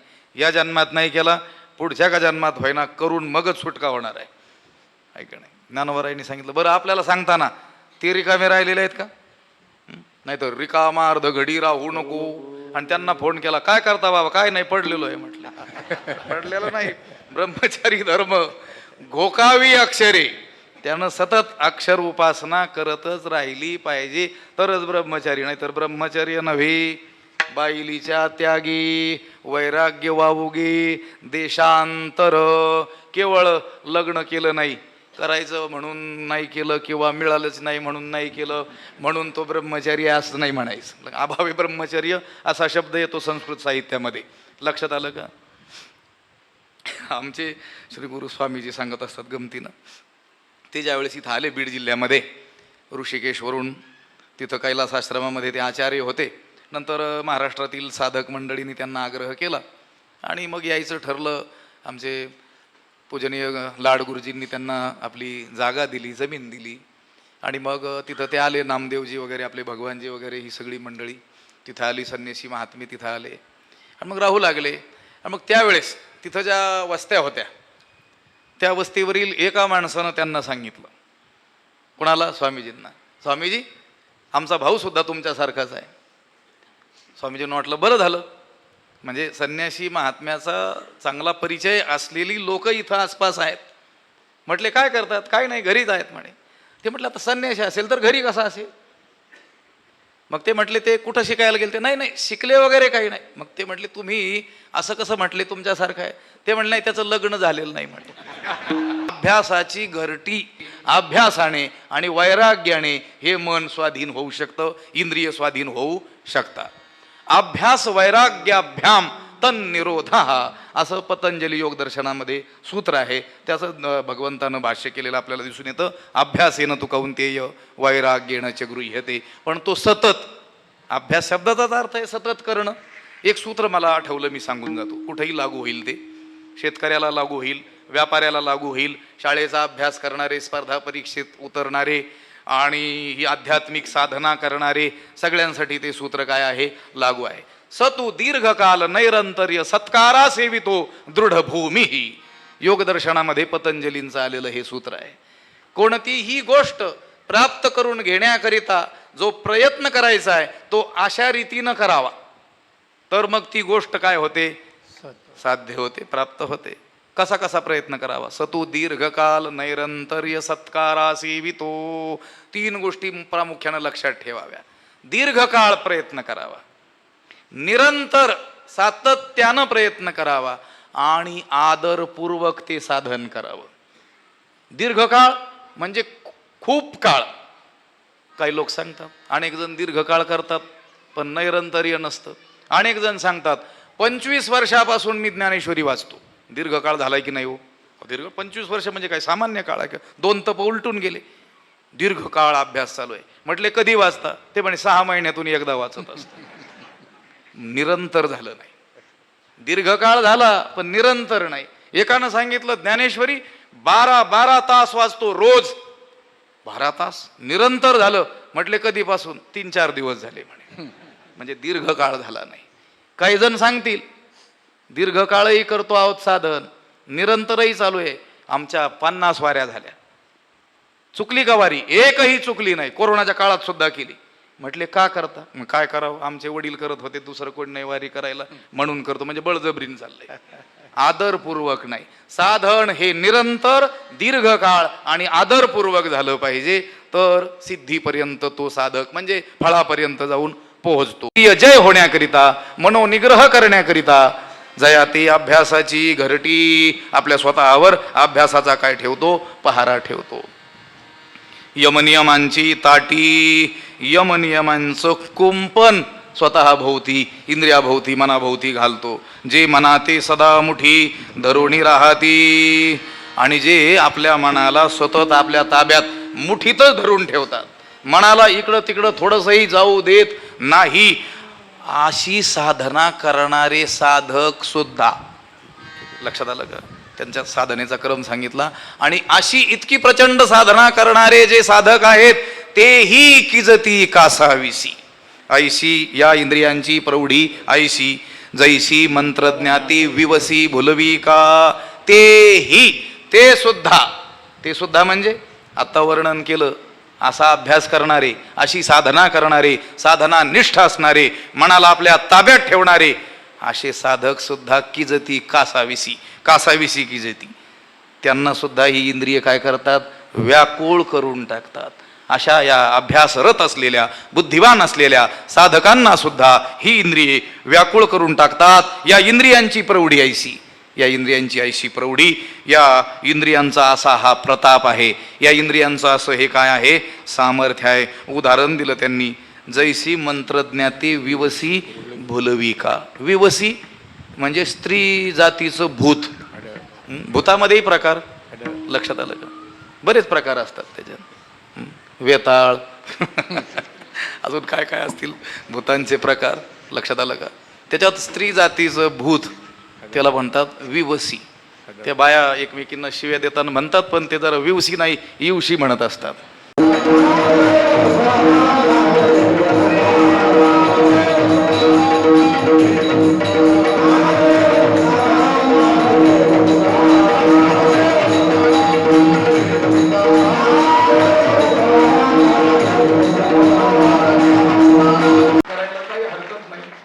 काल सुद्धा पूजनीय गुरुवर्य भास्करगिरीजी महाराज या ठिकाणी आले. आज सुद्धा अनेक संत महात्मे महाराज मंडळी या ठिकाणी आलेले आहेत. पूजनीय आदरणीय उद्धवजी महाराज या ठिकाणी आलेले आहेत. आमचे शुभम महाराजजी कांडेकर महाराज आलेले आहेत. स्वामी विश्वनाथ गिरीजी महाराज आहेत. आमचे ऋषीनाथ महाराज आहेत. आणि काही महात्मे महाराज मंडळी या ठिकाणी उपस्थित आहेत. याच्यावर अनुमान आपल्याला करायला काय हरकत नाही. लक्षात आलं का? की आपलं हे योग्य चाललेलं आहे आणि असं चाललं पाहिजे अशी या सगळ्यांची इच्छा आहे. इथं हे असंच चाललं पाहिजे, लक्षात आलं. आणि त्यांनी आपल्या उपस्थितीवरून हे दाखवून दिलं, इथं हे असं चालेल तर आम्ही येत राहू. या सर्व आपलीच मंडळी आहेत आणि सगळ्यांच्या मार्गदर्शनानं सहकार्यानं या मंदिराचा, या स्थानाचा आध्यात्मिक उत्कर्ष आपल्याला सर्वांना करायचा आहे. भौतिक उत्कर्ष करण्यासाठी त्या क्षेत्रामध्ये जे पटाईत असलेली मंडळी आहेत, व्यवहार दक्ष चतुर असलेले लोक आहेत, ते आपल्या बुद्धीला पणाला लावतील.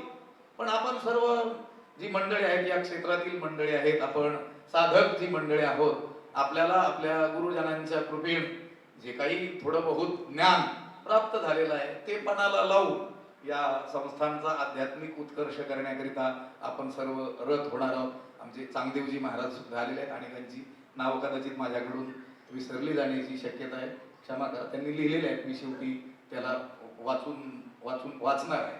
असो, वाचणार तरच वाचणार आहे तसं काही नाही. असो, तेही किजती कासाविसी. असे श्रेष्ठ साधक जे साधनारत आहेत, ज्यांनी आपल्यावरती नजर म्हणून, दृष्टी म्हणून अभ्यासाची गिरटी, अभ्यासाचा पहारा ठेवलेला आहे. मनाला आपल्या मनामध्ये काय करतात? मनाला आपल्या मुठीमध्ये धरून ठेवण्याचा काय करतात? प्रयत्न करतात. पण ज्याप्रमाणे जैसी मंत्रज्ञाते विवसी भुलवी का. विवसी म्हणजे हडळ, स्त्री जातीचं पिशाच्य. मी बोलत होतो भूतामध्येही प्रकार आहेत. पुल्लिंगी भूत, स्त्रीलिंगी भूत. त्याच्यात हडळ हे काय आहे? स्त्रीलिंगी असलेलं काय आहे? एक भूत आहे. आता ते भूत स्त्रीलिंगी म्हणजे ती जी विवसी, ती जी हडळ, ती सामान्य माणसाला बाधा करील यात काही नवल नाही. लक्षात आलं का?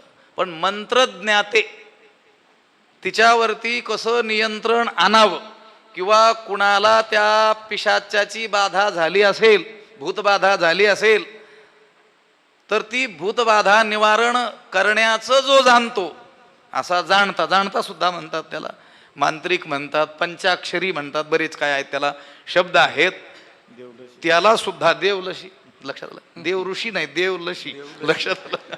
ऋषी म्हटल्यानंतर मग जरा बरं राहील. देवलशी शब्द आहे ना, रूच ल झालं, रलयोर अभेदा हा व्याकरणात मानलेला आहे, र आणि लचा अभेद आहे तसा असो.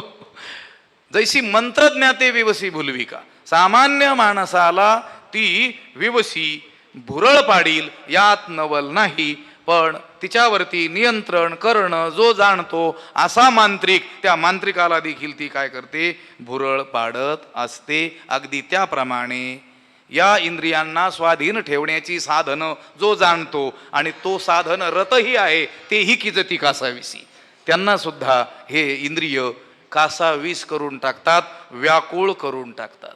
तुका म्हणे येणे बहु म्हणे तुका म्हणे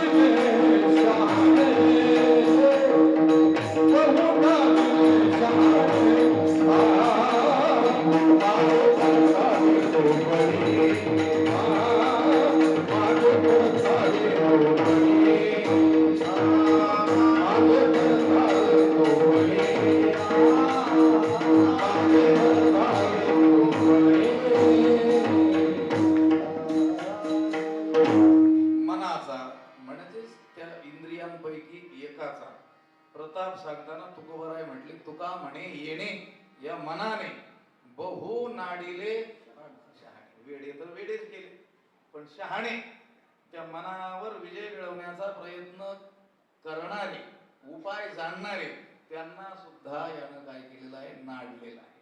मागे परतवी तो बळी, आणि विषयांपासून या मनाला जो मागे परतवतो तो बलवान आहे. शूर एक भूमंडळी, तोच या भूमंडळाच्या ठाई कोण आहे, शूर आहे. शूराची किंवा बलवान कोण आहे याची व्याख्या जणू काही तुकोबरायांनी या अभंगात केलेली दिसून येतोय. आपल्या पुरता विषय आहे, तुका म्हणे येणे बहु नाडिले शहाणे. इथं विषय चालला ते किजती कासाविसी, ते साधक साधनानिष्ठ असलेले, पण त्यांना सुद्धा या इंद्रियांनी व्याकुळ करून टाकलं. कशा रीतीनं, त्या भूतावरती नियंत्रण कसं करावं हे जाणणारा मांत्रिक, पण त्या मांत्रिकाला सुद्धा ते भूत काय करतं, कधी कधी भुरळ पाडतं. देखे विषय हे पावती वृद्धी सिद्धीचे निमिषे, मग आकळीती स्पर्शे इंद्रियांचे देखे. पहा हे अर्जुना, पहा, विचार कर. तैसे हे विषय, त्याप्रमाणे हे विषय रिद्धी सिद्धीचे विषय पावती, वृद्धी सिद्धीच्या रूपानं ते काय होतात, प्राप्त होतात. तसा तो साधक साधनानिष्ठ आणि इंद्रिय जय करण्याचा प्रयत्न करणारा असलेला आहे. त्यामुळं तो त्या विषयांना भुलणार नाही. पण ते विषय इतके विचित्र आहेत, ते विषय रूपाने त्याच्या समोर असतील तर तो त्यांना भुलणार नाही. म्हणून ते विषय काय करतात, वृद्धी सिद्धीच्या रूपानं त्याच्या समोर येतात. आणि मग तो काय करतो, हेच माझं काय आहे, प्राप्तव्य आहे असं म्हणून तिथंच थांबतो. खरी गोष्ट तर अशी आहे, आता आपण वारकरी सांप्रदायिक आहोत आणि वारकरी संप्रदाय इतका स्पष्ट आहे, इदम इत्थम, हे असं आणि हे असंच इतका स्पष्ट आहे. बाप दाखव नाहीतर श्राद्ध घाल. बाबा वाक्यम प्रमाणम इथं चालत नाही. इथं ज्ञानेश्वर महाराज वाक्यम प्रमाणम किंवा तुकोबाराय वाक्यम प्रमाणम, इथं बाबा, आमचे बाबा असं म्हटले, ते शास्त्रातलं म्हटले असले तर ठीक. लक्षात आलं का, नाही तर तूच पहा बघ. लक्षात, मला तर असं वाटतं ती सिद्धी प्राप्त झाली, तिचा स्वीकार केला, मग माणूस वेडा होईल असं नाही. तो वेडा असला तरच स्वीकार करील. कळलं तर बरं होईल. मी म्हणतो तो जर शहाणा साधक असेल तर त्याला ठाऊक राहील की हे मार्गातले काय आहेत, अडथळे आहेत. हे काय आपलं गंतव्य, प्राप्तव्य, साध्य, ध्येय हे आपलं नाही आहे. उलट विषय यांच्या रूपाने आपल्याला अडथळा निर्माण करण्याकरिता आलेले आहेत. असं जर तो साधक शहाणा असेल तर जाणेल. नाथ महाराज म्हणतात सिद्धी लावी पिसे कोण तया पोसे, नेले राजहंसी पाणी काही म्हणून वृद्धी सिद्धीला आपल्या संप्रदायात काही स्थान नाही. आता अज्ञानामुळं अनेक लोक असं म्हणत असतात ते खूप मोठे संत आहेत का, मोहित करून टाकतात साधकाच्या मनाला. लक्षात आलं का, जो साधनारत आहे त्याच्याही मनाला. देखे विषय हे तैसे पावती वृद्धी सिद्धीचे निमिषे. मिशे शब्दाचा अर्थ निमित्तही होतं आणि मिशे शब्दाचा अर्थ त्या रूपानं, वृद्धी सिद्धीच्या रूपानं ते विषय काय करतात, त्याच्या समोर येत असतात. पावती प्राप्त होतात, त्याला गाठतात. कोणाला, त्या साधकाला. विषयांपासून आपलं संरक्षण व्हावं, इंद्रियांना आवरून धरावं अशा प्रयत्नात असलेला तो साधक, मी बोलून गेलो, विषय रूपात समोर येतील तर त्यांचा तो स्वीकार करणार नाही. पण त्या विषयांना ठाऊक आहे हा आपला स्वीकार करणार नाही, मग ते देखील व्याकुळ होऊन जातात. कोण, विषय. जसं एखाद्या दुकानदाराला कळालं हा ग्राहक दुसऱ्या दुकानात जायला लागलेला आहे, तर त्यानं आपल्याकडे यावं याकरिता काहीतरी क्लुप्ती तो करतच राहतो. वेगवेगळ्या रीतीनं यानं आपल्याकडं आकर्षित व्हावं, पुन्हा आपल्या दुकानात यावं याकरिता काहीतरी मग सवलत असेल, कमी भावात देणं असेल, सेल लावणं असेल, असं काहीतरी करून त्याला आणण्याचा काय करतो, प्रयत्न करतो. अगदी तसंच हा आपल्यापासून दूर जातो आहे असं त्या विषयांना कळलं, ती विषयच रूप पालटून मग साध्वी शांती नागविली, माया मांगी शृंगारिली, ती करवी विटाळविली, साधू वृंदे, साधूंचे समुदायाची समुदाय त्यांनी काय करून टाकले, नासवून टाकले. कामक्रोधांचा प्रताप 3ऱ्या अध्यायामध्ये ज्ञानोबरायांनी विस्तारानं काय केलेलं आहे, वर्णन केलेलं आहे. चोराच्या वेशामध्ये जर असेल आणि रस्त्यानं आपण मध्यरात्री प्रवास करत असू, त्यांनी हात केले पण त्यांचा वेश जरा विचित्र दिसला, असा चोरच दिसले तर आपण कधी थांबणार नाही. पण ते चोर पोलिसाचे कपडे घालून आलेले असले आणि मध्यरात्री आपण प्रवास करत असून त्यांनी थांबवलं तर आपण म्हणतो मनात, बरं झालं पोलीस आपल्याला मिळाले, आपल्याला चांगला मार्ग दाखवतील, आपल्याला वाट दाखवतील. वाटच लावतात मग ते, लक्षात आलं, वाट दाखवतात. मग त्यांनी ते कपडे का बदलवलेले असतात, त्यांना ठाऊक आहे आपण नेहमीच्या वेशात जर असलो तर कोणी थांबणार नाही, म्हणून मग पोलिसाच्या कपड्यात ते समोर येतात आणि आडवणूक काय करत असतात.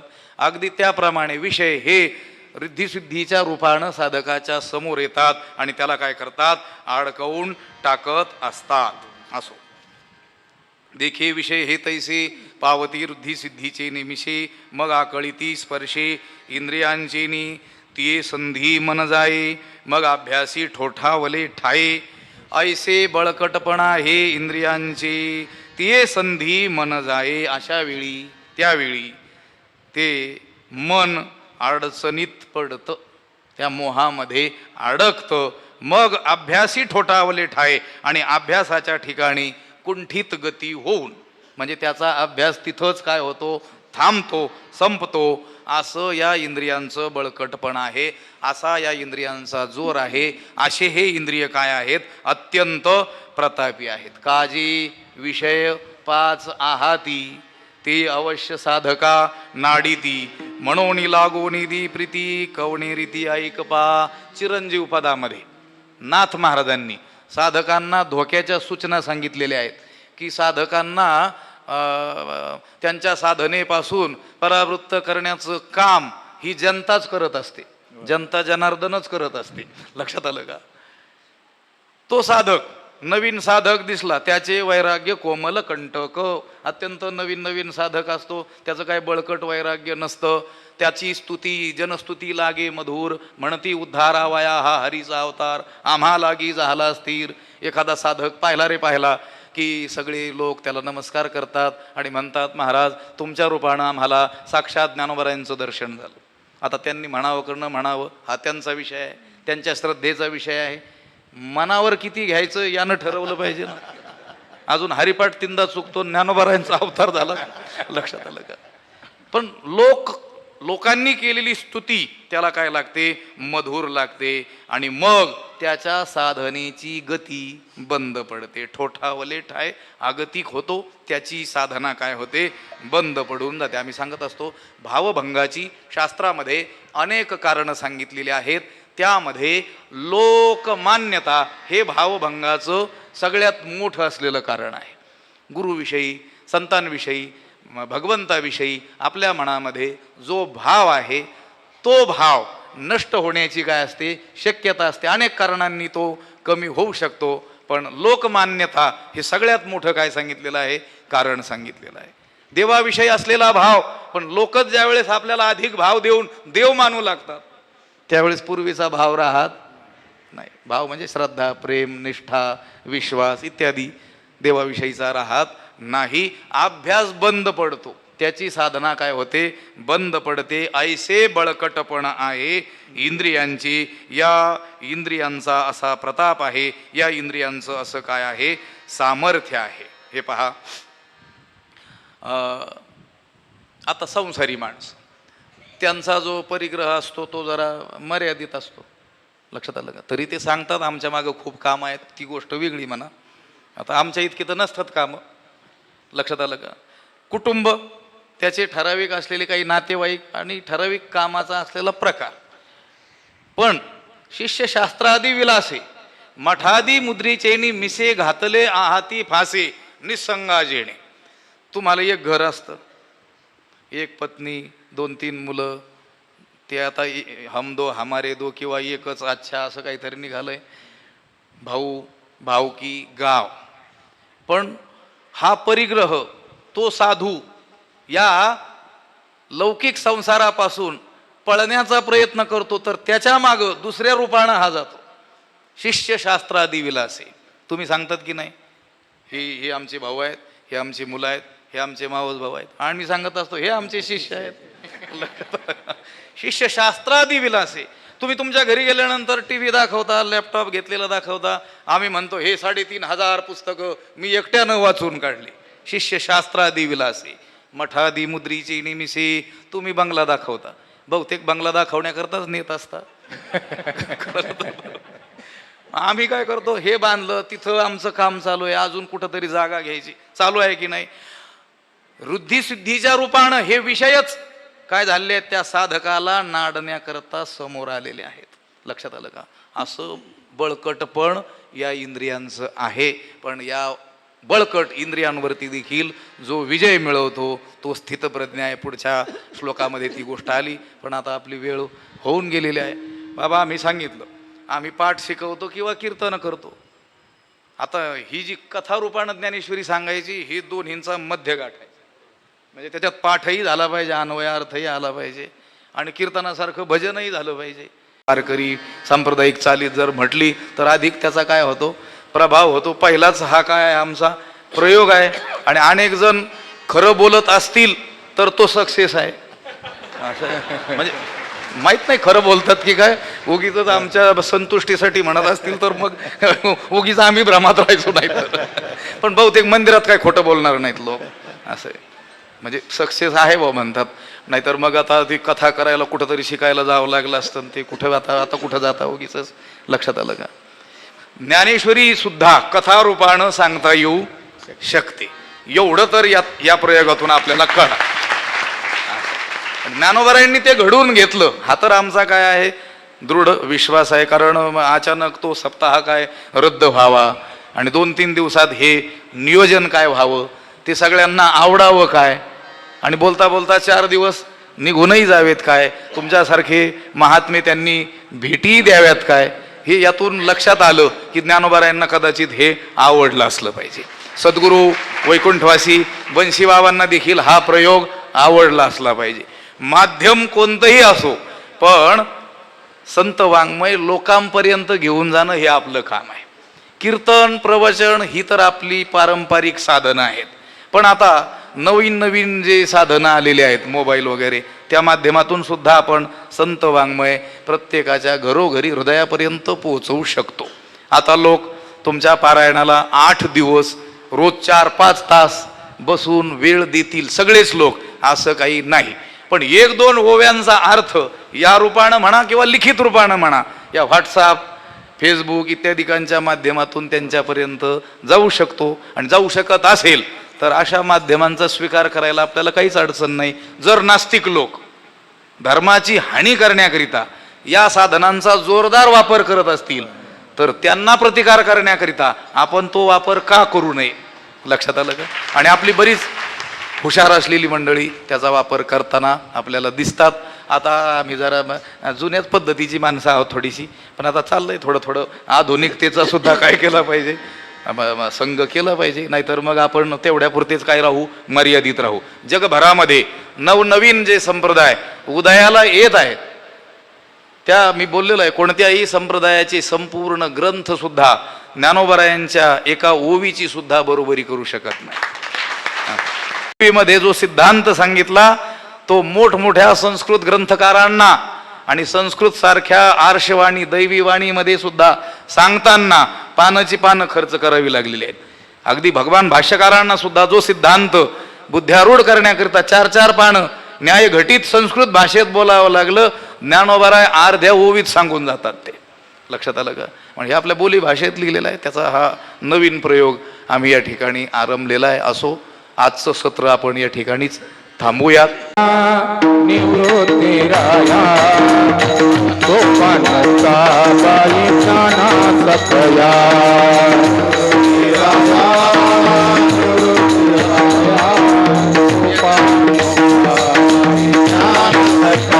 जय ज्ञानेश्वर माहुनी, जय ज्ञानेश्वर माहुनी, जय ज्ञानेश्वर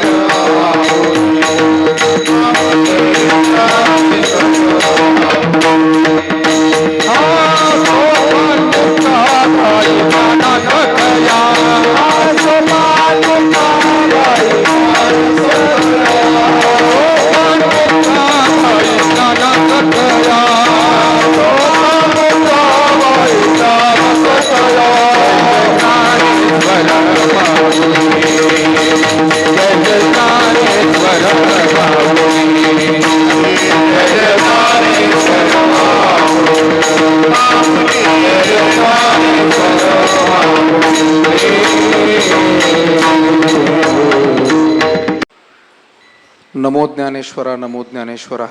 निवृत्ती उदारा सोपान देवा, मुक्ताबाई नमो त्रिभुवन पावनी, आद्यत्रय जननी देवाची.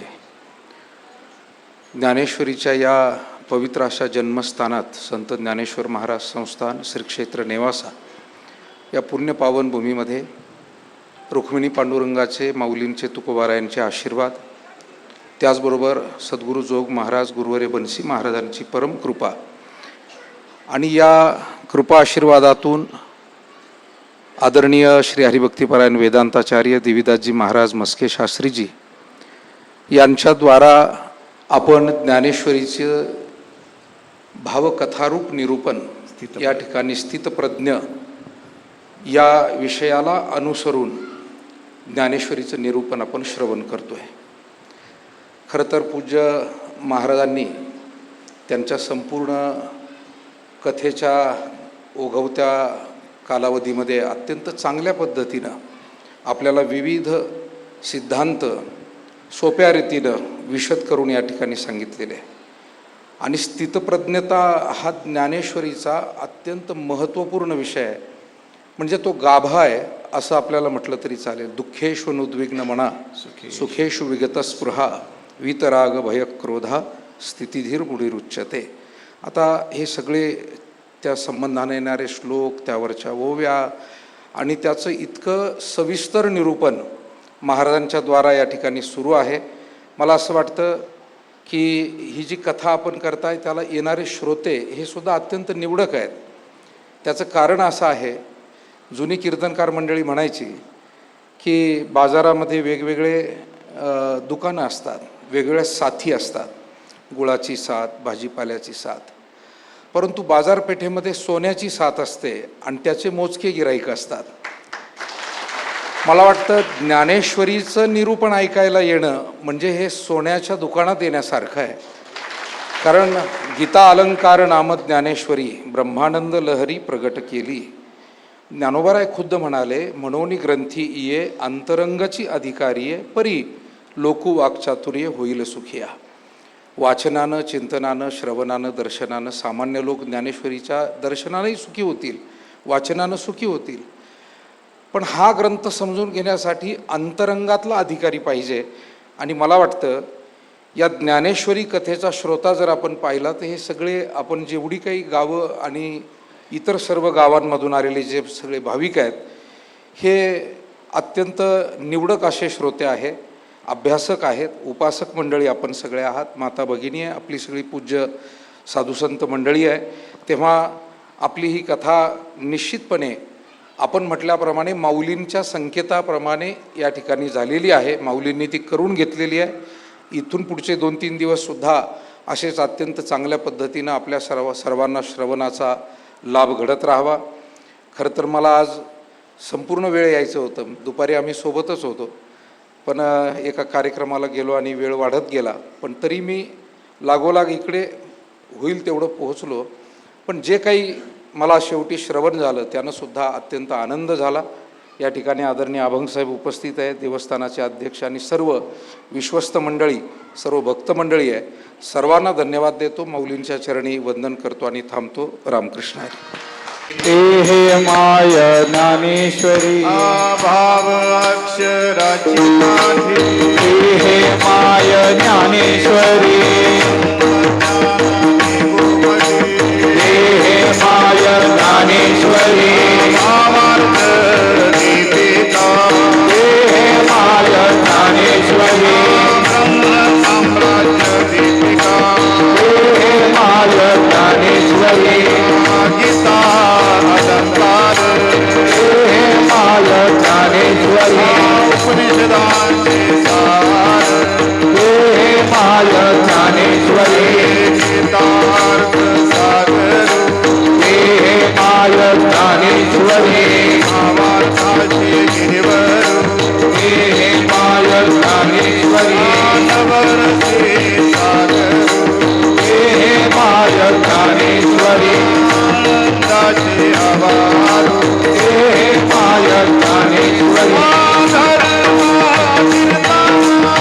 हे माय ज्ञानेश्वरी संवाद फल निधान हे माय ज्ञानेश्वरी भावाचे अवतरण हे माय ज्ञानेश्वरी प्रमेयाचे उद्यान हे माय ज्ञानेश्वरी मंत्र विद्या भगवती हे माय ज्ञानेश्वरी प्रबंध श्रवणी हे माय ज्ञानेश्वरी चित्त चिंत Chintamani hey my Dnyaneshwari निर्विकल्पाची Lavani hey my Dnyaneshwari साहित्य सोनियाची भानी hey my Dnyaneshwari विवेकवल्लीची लागणी hey my Dnyaneshwari चैतन्याचा Deep hey my Dnyaneshwari आध्यात्मिकतेचे रूप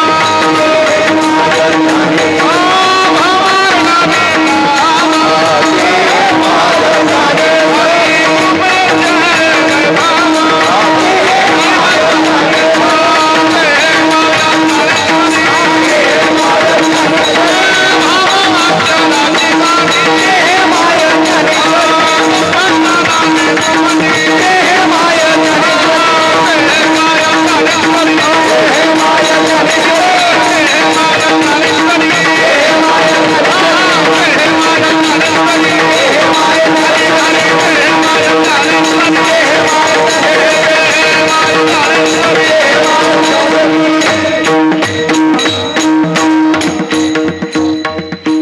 पुंडलीक वरदा हरिविठ्ठल श्री ज्ञानदेव तुकाराम पंढरीनाथ भगवान माऊली ज्ञानेश्वर जगद्गुरु तुकाराम महाराज शांती ब्रह्म एकनाथ महाराज गुरुवर्य बंशी महाराज सद्गुरु जोग महाराज की जय. चौथ्या दिवसाची सेवा अतिशय उत्साहामध्ये या ठिकाणी माऊलीच्या दरबारामध्ये पार पडलेली आहे.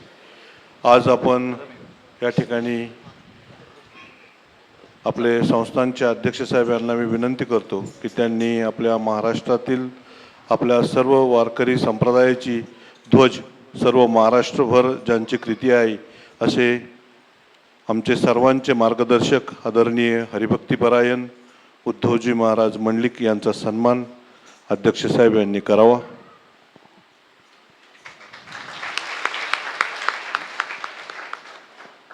त्यानंतर ऋषीनाथजी महाराज, हरिभक्तीपरायण ऋषीनाथजी महाराज यांचाही या ठिकाणी सन्मान अध्यक्ष साहेब यांच्या वतीने होतोय. त्यानंतर हरिभक्तीपरायण स्वामी विश्वनाथ गिरी महाराज यांचा देखील या ठिकाणी सन्मान होतोय. अध्यक्ष साहेबांनी त्यांचा देखील या ठिकाणी सन्मान करायचा आहे. हरिभक्तीपरायण शुभम महाराज कांडेकर यांचा देखील या ठिकाणी सन्मान होतोय. त्यांनी त्या सन्मानाचा या ठिकाणी स्वीकार करायचा आहे.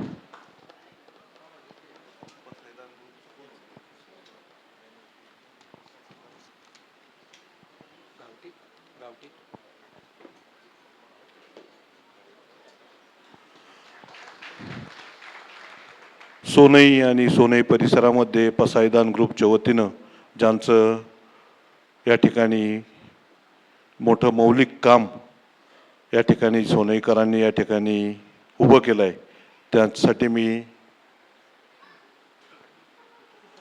हरिभक्तीपरायण विठ्ठल महाराज खाडेम यांना विनंती करतो की त्यांनी समोर येऊन आपला सन्मान या ठिकाणी घ्या. आजचे या कार्यक्रमासाठी जे अन्नदाते आहेत, भातकुळगाव, भायेगाव